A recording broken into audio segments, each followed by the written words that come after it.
Welcome back, guys. I'm not joined by Angelo anymore, but I'm joined by the wonderful Jem today. Hey, how's it For going?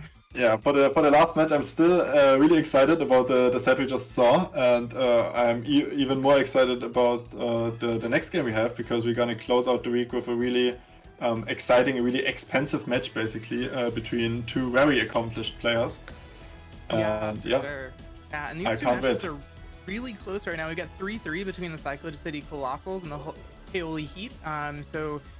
Really anyone's ball game at this point. Anyone could take the win, or we could end up in a tie depending on how this game and the other one breaks out at the end. So, as we can see throughout the week, very, very even going back and forth. We are going to get an opportunity to see yet another Spike Myth Cup game today between JoeUX9 and Polpolpo. So, two super accomplished players, and these teams are very, very well matched up, as we can tell with this week, and both fighting for that playoff spot. So excited to see kind of how this specific match will break down between these two players. Starting us off, we've got Polpolpo's team. We've got a very common core right here with the Spectrier, Regieleki, Mienshao, Incineroar. I love to see a Tapu Fini as well as a Serena looking to counter that Rillaboom. Polpolpo also top 8 at Milan at the special event last year, which was or this current year, as well as the MVP of the Italians Draft League, which is nothing to scoff at back in 2021. Not to mention a Rose Tower Championship top 16 finish. So some of those in person as well as online events. But I'm gonna hand it over to you to talk a little bit about JoeUX9, the competitor here. Yeah, I mean, I think I don't really have to talk too much about JoeUX9 here because I think everybody knows him. He's a really great player from the US. We do see in the VR World Cup he was the MVP of his team from the USA. He top 8 with the team. He had an individual record of 5-0. He had world's top cut this year. He won a regional before. He's the NPA Runners Cup, so he has a lot of experience with these draft leagues as well. And he just goes with a really standard team as well, I would say. He has this infamous Rillaboom, Urshifu, and Incineroar core here. He has the Celesteela and the Landos and Ninetales that do synergize really well together. But I think against the Serena, it's really tough because you do rely a bit on this intimidate cycling, and as you mentioned, Serena counters the Rillaboom really well, while also suppressing the fake out from Incineroar. So yeah, I think this is a really interesting matchup, and it's really interesting to see that the teams are tied right now as well, because the one team only has 1 win and 3 losses, while the other has 3 wins and 1 losses. So we do see that the teams are still so close together, even though the scores might not seem it like that. Yeah, it really could be anyone's game here. I'm super excited to see how that kind of the two battling fire, water, grass cores kind of face off here. And looks like we're gonna go ahead and jump right into it with JoeUX9 taking on Polpolpo. I believe this means that we're gonna be seeing the perspective here from Joe, but I might be corrected with that. Yeah, actually we're gonna be seeing from Polpolpo's perspective. So JoeUX9 gonna be leading here with the Alolan Ninetales plus the Landorus, and really impressive core versus Polpolpo's lead of the Mienshao plus that Spectrier, a Pokemon that's really been really powerful in any non-restricted format, more or less, since it's become available. Yeah, and we have the Mienshao that's now offering the fake out pressure, which is really interesting. You have Snarl on the Spectrum, maybe you have Snarl, which is really great against those 2 special attackers, but the Ninetales could just go for an overwear, which wouldn't mind the Snarl. It could then just switch out and have these 5 or 8 turns, depending on the item, of defensive screens. And yeah, of course, the Landos offering a lot of offensive pressure as well. My Mienshao, if it's not Sash, would probably not survive a sheer force power boosted Earthquake, but we do end up seeing the fake out going off here. Yeah, the fake out there, denying Aurora Veil on this first turn, as well as taking that Snarl, just trying to do some damage mitigation here from that opposing Landorus. Really interesting with that Alolan Ninetales not being able to go, so we see it will flinch, but the Earth Power is going to go ahead and come out from this Landorus. Going to be going into that Spectre, and that Snarl putting in a lot of work right there, as it will go ahead and only take about 50% damage off of Sheer Force, Life Orb boosted Landorus, which is, nothing to scoff at in terms of damage output. Yeah, the next time is really interesting as well, though, because you do like Ninetales now threatens a Blizzard, and I mean I think Blizzard plus Blizzard plus Earth Power, even if those 2 moves are at -2, would be enough to take out the Spectria. I'm not so sure about the Mian Shao, but it will be close. So yeah, we will have to see what they decide to go for. Of course, we do see the feint on Mian Shao, which is really interesting to break, like, of course, protects the opposing team. Yeah, and we're going to see that feint come out right away. It looks like predicting a potential protect there from that Landorus, since it is now in range, potentially the Shadow Ball plus that feint combo. And that Landorus is now going to go ahead and be gone, no longer available to Joe for the rest of this matchup. Spectre also going to be critically getting that Grim Nay boost, so that's going to boost its special attack by another stage. And here comes the Alolan Ninetales doing what it does best with that Aurora Veil, trying to mitigate a little bit of that boost on that Spectre, setting both the Reflect and Light Screen through that Aurora Veil. Really key turn for both these players, and fun little interplay there, getting to see the feint. Didn't actually break a Protect, but could have been very important if that had been the case. And finally, we'll see the Rillaboom go ahead and come in here for Joe. Going to go ahead and set up that grassy terrain, as well as having access to some of those priority moves, but you have to be worried about the Serena in the back. Yeah, I think that's really the key now, like being worried about the Serena in the back. And the Spectre now is boosted. I think the feint play was a really safe play here. But yeah, now he's not going for the Serena, but goes into the Incineroar, because that matches up really well against the Rillaboom and Ninetales anyway. Even if it gets frozen, it can just throw off a Flare Blitz here. So yeah, and he just takes the Protect of the Ninetales and has now the Fake Out pressure for the next turn going on. Yeah, for sure. Some good information revealed there too, with the knockout going into that Rillaboom, revealing that it is in fact Assault Vest, as well as the -1 Wood Hammer going into the Incineroar right there. Not doing quite as much damage. Very good defensive switch there for Polpolpo, as well as now, like you mentioned, getting that Fake Out pressure going into this next turn. Yeah.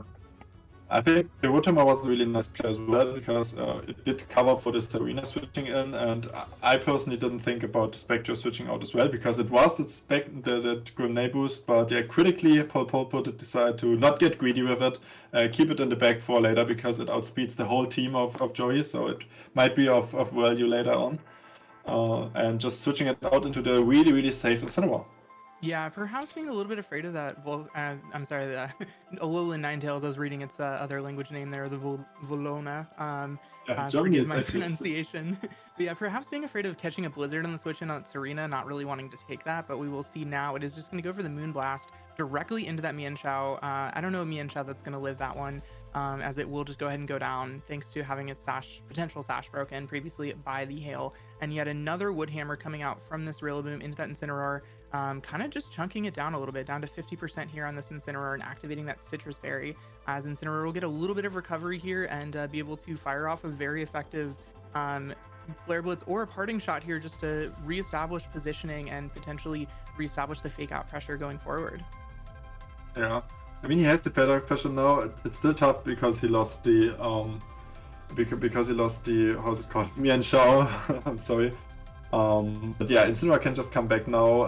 Rillaboom is not a Pokemon anymore because it's in -3, so he just has to be worried about this Ninetales. But Ninetales is still really strong and still behind an Aurora Veil, so you need a really strong attack or even a combination of 2 attacks to knock it out. So it might even get off another attack, especially because it's faster than the Serena and maybe the Incineroar that comes in now. Yeah, for sure. Without the ability to kind of stop that with something like a Fake Out going into there. We did see a little bit of a preview on the Serena, also access to a priority move of its own. Always feels a little unfair that it gets to block the opponent's priority, but still gets access to Grassy Glide if the opposing Rillaboom sets up a grassy terrain. But you know, just part of the game that the Queenly Majesty is here in this matchup, and we'll see the Incineroar coming back in, continuing to intimidate down on that Rillaboom, continuing to make sure it has a bad day here. Yeah, definitely. And I think given that the Serena is Assault Vest, it will probably take the Blizzard really well.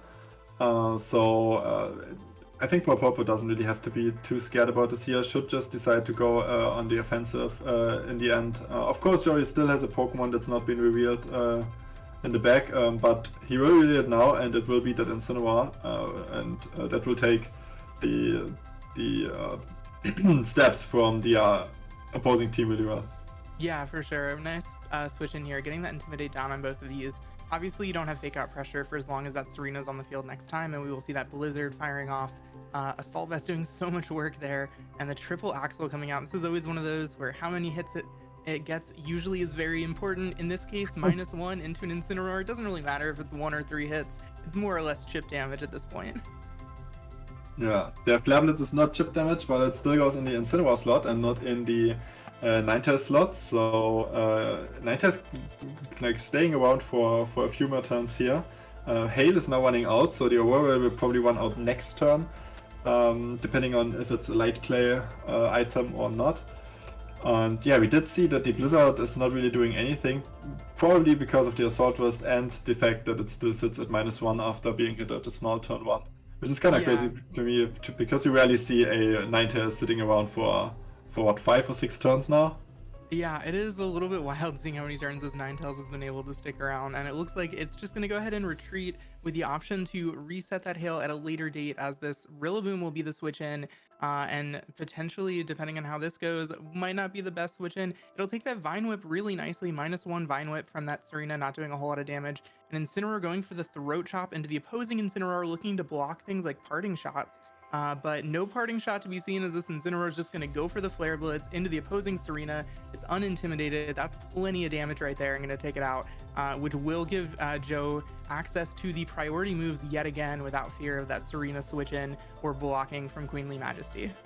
And that's a really interesting difference in playstyle that we see. Yeah, we had this discussion in our community quite often, because people tend to forget that you can click just Flare Blitz with your Incineroar, right? Because he had the opportunity to press Flare Blitz into the Ninetales or the potential Rillaboom that's gonna be switching it, that switches in. But he didn't do it. He just pressed a Throat Chop and Parting Shot, while Joey just says, you know what, your Serena looks pretty tasty, and I just Flare Blitz it and takes the KO. So now it's looking pretty great for Joey. What do you think? Yeah, I really think Joe's in a great position now, having access to this Rillaboom with a priority attack again on the Spectre. You have to obviously be wary of a potential Protect, so might need to kind of reposition it a little bit to be careful of this opposing Incineroar, but the Incineroar is also -1 at this point, and is just going to get faked out, calling the Protect on the Spectre. Great call there from Joe, and covering his bases as well, going for the Flare Blitz into that Spectre. Would have been enough damage on Intimidated, but at this point now, without any kind of fake out pressure from Polpolpo, Joe can very likely take a KO with something like a Grassy Glide into that Spectre. Yeah, he definitely can, and I think Spectre and Incineroar just are not able to break the opposing Incineroar fast enough, while Polpolpo still has the Pokemon advantage. So yeah, even though he has a Rillaboom, Ninetales, and then Incineroar against Polpolpo's Incineroar, I think he can just throw 5 or 6 attacks at it and be able to win out in the end. But I mean, I've been surprised a few times before, so maybe I'm gonna get surprised again. Yeah, really key also there with the Grassy Terrain ending, so to actually not have access to the priority move, but it ends up living the Shadow Ball, thanks.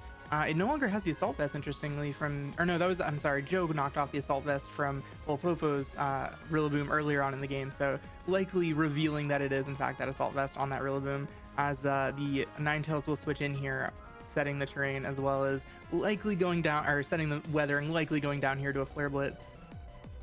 It actually hangs on. Like oh wow, HP. Yeah, that Intimidate putting in a ton of work here for JoeUX9, as well as the follow on there with the Flare Blitz knocking out the Spectre. Yeah, living that. We didn't see the activation of any kind of item. It had taken damage earlier, so it wasn't a Focus Sash. It was just a straight up survival there on 1 HP with a Phantom Focus Sash.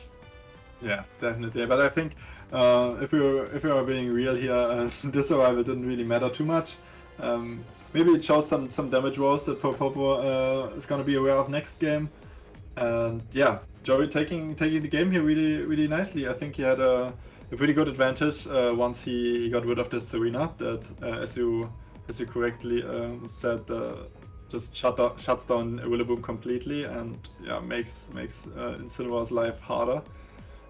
So he has to adapt. What do you think? What should he do to adapt to the next game?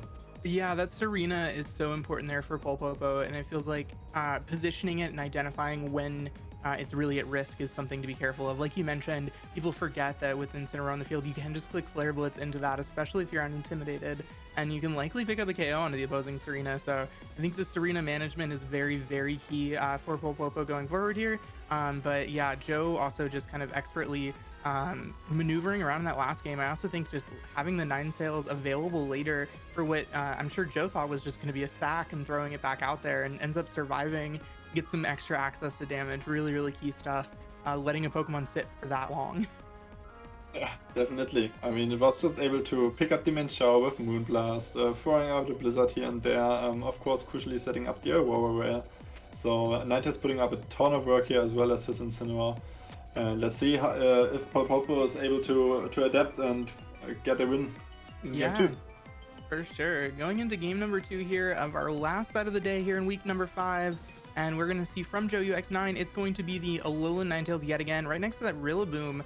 Similar from last time around, wanting to go ahead and get that Aurora Veil going early in the game. And from Polpolpo, again, as well, a very similar lead with the Mienshao and the Spectre. I also really like the Ninetales here being able to break any potential sashes on that Mienshao. So, you know, its paper-thin defenses doesn't let it survive for quite as many turns as it otherwise might. And it's definitely clever. It's also clever, and I think even worse for Polpolpo that the Rillaboom is being brought out so early on because of the Grassy Clyde pressure. So he kind of feels the pressure to go for a fake out here, but he does set up the Nasty Plot on his Spectre, which offers him a great offensive going out into the next turns, even through the Aurora that's being set up now. Yeah, great call here from Polpolpo, identifying that Rillaboom does carry something like a knockoff, which was scouted last game with the switches, and now being able to go ahead and block the kind of mitigate that Aurora Veil, as you mentioned, getting up to +2, and the ability to snowball when you're Spectre with those Grim Naboo sounds pretty scary at this point. And you know, both of these Pokemon also having a speed advantage against the opponent, and you also have to be really, really scared if you're the opposing Rillaboom, just because you think that Serena could be coming in at any time. If I go for Grassy Clyde and I get absolutely nothing out of the turn, then that's just so devastating. Yeah. Polpolpo deciding to go for the same thing as last time, just bring in your Incineroar when facing a Rillaboom and Ninetales, because those two Pokemon can do really nothing about it. He protected the Spectre, so even blocking potentially a U-turn or like a double up with Grassy Clyde and Moonblast and something like that, or Blizzard even. So a really great play, and I think that puts Polpolpo in a really great spot here going out in the next turn, because you have this fake out pressure, and yeah, you have a +2 Spectre sitting around. Yeah, terrifying right there with +2 Spectre. Nothing, something you never want to see if you're the opponent. And yeah, also there, just seeing just how little damage Blizzard's doing into that Incineroar from the opposing Alolan Ninetales. So yeah, again, really tough positioning here for Joe. Polpolpo, I think, identified a good position with this. So fake out pressure plus a +2 Spectre. Not a whole lot of switch-ins for that, especially considering there's no normal types over on Joe's side of the field. Yeah, you do have to be careful about Incineroar coming in. You probably don't wanna Shadow Ball or waste a Shadow Ball into an Incineroar, but you still have to be careful about like the Rillaboom, because it threatened a Woodhammer, which is still strong even at -1. So he covered that with a fake out. He still has his Mienshao this time around. So Mienshao obviously really great against Incineroars because of that inner focus, which makes it unable to flinch, and close combat, which actually Yeah, which is really good.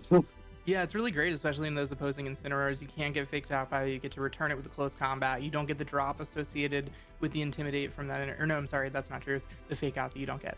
But yeah, really great counter from Mienshao there, and being able to preserve that for later is key. We saw the Blizzard there also doing a critical hit into the Incineroar, still not doing a ton of damage, even with the critical hit, and also showing that the Alolan Ninetales does naturally survive that +2 Shadow Ball in the with the Aurora Veil setup. So really key information, I think, for these players for the rest of this game, as well as a potential game 3, depending on how this shakes out. Yeah, I think now it's really interesting because Polpolpo still has the fake out pressure, so you can fake out the Incineroar. Obviously your Spectre can't get a fake outed, so you can just stay in and just throw off another Shadow Ball, which is exactly what he does. Knocking out the Volnona. No, I'm saying it as well. Knocking out the Ninetales Alola and getting up a Grimnoid Boost, which puts it at +3. So that's really scary numbers. Yeah, very scary numbers indeed. Oh, did we get a free? Okay, there we go. It's unfrozen. We lost the video feed there for a second, but we're back. Yeah, Ninetales going for the freeze, but on the screen and not for the Pokemon, not what Joey needs. Yeah, my heart dropped a little bit there, but yeah, everyone getting access to that grassy terrain recovery. But at this point, it seemed like Joe was kind of comfortable letting that Alola Ninetales go down, knowing that this switch is here, potentially making the call that there isn't a Serena in the back, knowing how oppressive that was, and really kind of the mental damage that Serena does to an opponent. You think, oh, I cannot go for a Grassy Glide in this situation. It's really bad for me. This is another way to stop a Grassy Glide, but it will still get damaged eventually with the switch in with that Tapu Fini, if that's what Polpolpo decides to go ahead and do right here. Yeah. And we did see him not going for a protect, but straight out on the offense here, probably saying like, I get a +3 Shadow Ball on the Assault Vest Rillaboom. It will still do a ton, and even if my Spectre goes down, I can get in my Mienshao afterwards, or my Incineroar even, and start to set up my next win condition, which is gonna be the Tapu Fini. So yeah, really well played by Polpolpo here. But key survival there in that Rillaboom, despite the the Assault Vest plus the terrain, or I'm sorry, plus the Aurora Veil really helping it out. Survives the +3 Shadow Ball and gets a big KO there with the Wood Hammer, as well as switching the Incineroar out with that parting shot into the opposing Tapu Fini. So reestablishing the final Pokemon we're seeing it from JoeUX9. It is going to be that Landorus, and in a much stronger position than other points here, where it can go ahead and be one of the faster things in the field, but it will have to deal with a potential fake out from either of the two Pokemon that remain from Polpolpo. Yeah. I think Joey really found its way that still keeps him in the game here, because now the Tapu Fini is at -1, so it's tougher for it to actually deal considerable damage, while still knocking out the Spectrier. So maybe Polpolpo just thought that he would be too safe here, probably thought that he would take out the Rillaboom no problem, which ended up not being the case. So yeah, it's still an exciting endgame here. Of course, the Tapu Fini is really great against Landorus and Incineroar typing wise, and the Rillaboom is hanging by a thread, so Polpolpo might still have this in the back. Yeah, we will see that Rillaboom hanging by a thread. Going to go ahead and switch in the Incineroar for it. Incineroar the Strutter, which is a fun little mark that you can get access to in Gen 7 from Alola. And we'll get a key Intimidate down onto this opposing Incineroar. If we end up with some Incineroar v Incineroar endgames, being unintimidated is far superior. A fake out going into the Landorus. The Incineroar is going to avoid the Muddy Water critically, not a Pokemon you normally want to avoid, because it could be in a position to take a lot of damage. But no accuracy drops. That is one of the scariest things that you see when you see that Muddy Water move come out. If you're the opponent, you might get an accuracy drop, or you might avoid the move altogether. It's kind of a big risk, big reward kind of play. Yeah, and keep in mind he still has his max full life Mienshao in the back, so I think it looks kind of good here. Of course, he will probably get faked out here, yeah, and the Incineroar will go down. But now you can bring in your Mienshao. You will have fake out pressure again. You will have the pressure on the Incineroar again, so you can just really close combat the Incineroar, and Incineroar is not going to survive a stab boosted close combat from Mienshao. He can't even really switch in his Rillaboom as well because it's so low. So I think it looks really good for Polpolpo here, and Joey might need to dodge a few more Muddy Waters to win the game. Yeah, and critically, that Mienshao also got its access to its sash back with the grassy terrain earlier, so it is going to take 2 attacks into that Mienshao to take it out here in this game. So yeah, we're kind of working through the end of this end game, as Joe's gonna have to try and navigate it best as possible. Yeah, I think he needs to be able to dodge the Muddy Water here, and then fake out and Grassy Glide from the Rillaboom will maybe be enough to to save him. So yeah, we will see. Fingers crossed for Polpolpo that if he hits, and if you're on Joey's side, you just have to pray now that you dodge. Yeah, no dodge here as that Muddy Water will go ahead and connect into this Landorus, and single target, it's going to be enough to go ahead and take it out. So you've got a very low HP Rillaboom versus the world. If I was a betting person, I might say that this is going to a game 3. But yeah, really well played here by Polpolpo, kind of closing out this end game, as well as kind of having that idea that there might be a Serena in the back, continuing to keep Joe from clicking the Grassy Glide earlier in the game. You do get access to your terrain now, but you're not going to survive one hit from either of these two. Yeah, really great play. The sash coming in clutch here as well. The Manchao took a little bit of chip earlier from the hail, but still always healed off enough. So yeah, Joey lost his game. Polpolpo made this a series basically, and yeah, it's really nice to see how he adapted, how he got the nasty plot off really early this time around, and just kept on pressuring his opponent with really good fake out shuffling, and yeah, he just always attacked, and dealt so much damage with the Spectre that it was tough for Joey to come back after that. Yeah, for sure. I like that endgame too there, just identifying that, oh, I know that this Mienshao is faint, so I need to go for fake out to have higher priority. Even if it won't flinch, it will go down to the 1 HP, but, just kind of thinking through everything, and maybe this is like choice locked into Muddy Water, and if that's the case, I can maybe dodge another one and have a shot, but, everyone playing to their outs, and I appreciate that. I love to see players kind of grind it out there till the very end. But yeah, the kind of the thought of that Serena felt like it just kind of restricted so much of Joe's play in that previous game, as well as that Spectre play. Absolutely masterful, getting that nasty plot up on turn number 1 and protecting yourself as well, faking out that Rillaboom. You're not going to take a knockoff. So yeah, fun stuff. And this game 3, I'm really interested to see how these two players adjust. Kind of what are your thoughts going into that? I don't know. I think game 3 is always, especially because both of those games, they brought similar Pokemon. I think Joey brought the same 4, while Polpolpo just mixed it up by switching the Serena for the Tapu Fini. So yeah, it's interesting to see if you throw off your game plan completely for game 3 because you think it won't work a second time. Especially for Joey, it didn't work the second time, so maybe he switches it off completely. And yeah, I'm really excited to see if he has like something else in mind now. Yeah, exactly. And we're going to be jumping here into the final game of the day. We got game 3 in set number 4, final casted game here of the SCL in week number 5. Going into it, JoeUX9 is going to go ahead and throw out a bit of a switch up here. We're going to have that Rillaboom sitting right next to the Urshifu, a very common core here in the Spike Myth Cup. And it's going to be facing down into the Incineroar plus the Spectre. Good call from both players in terms of adjustments here.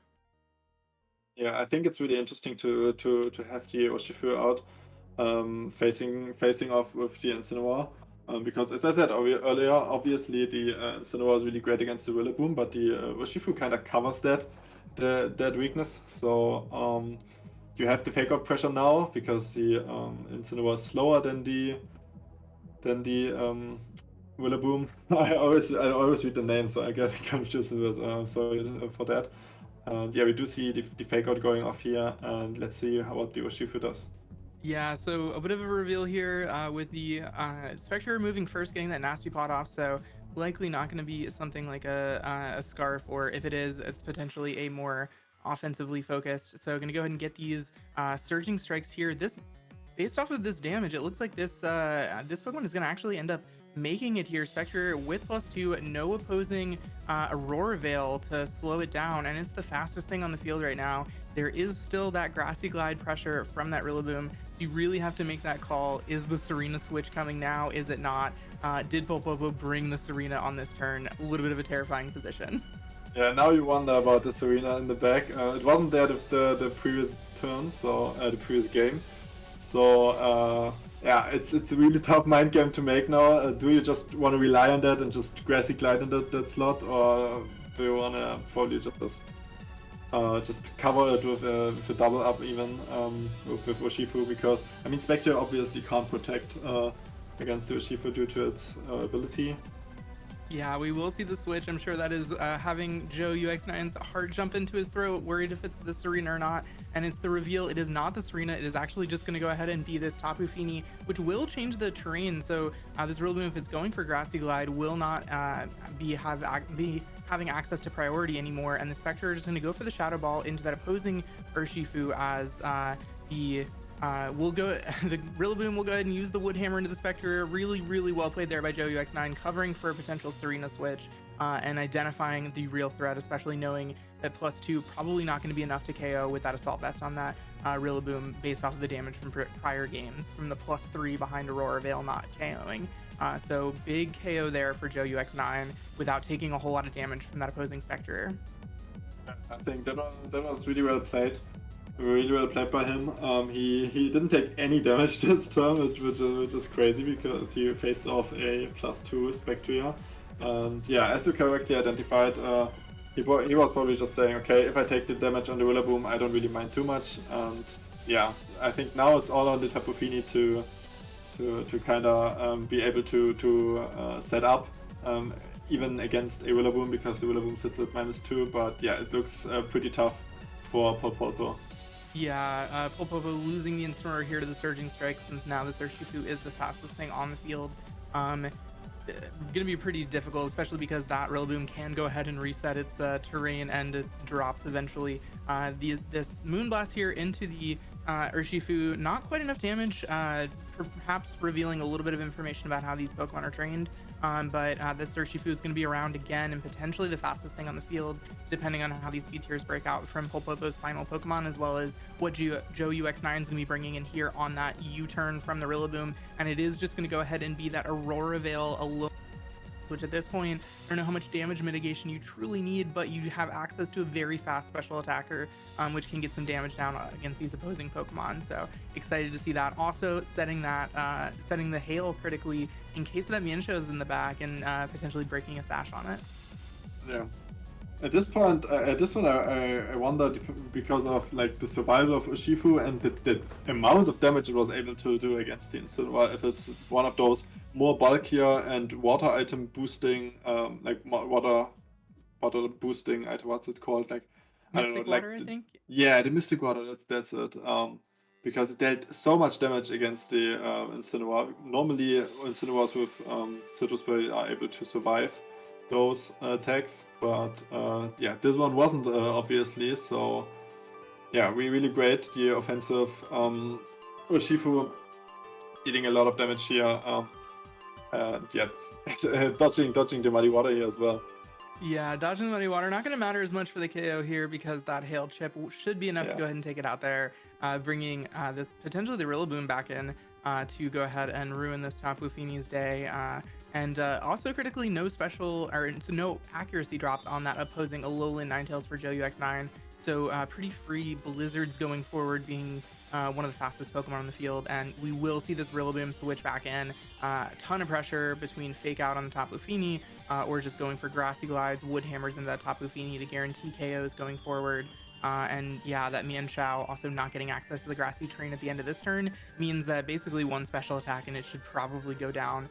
Not really known for its bulk or defenses.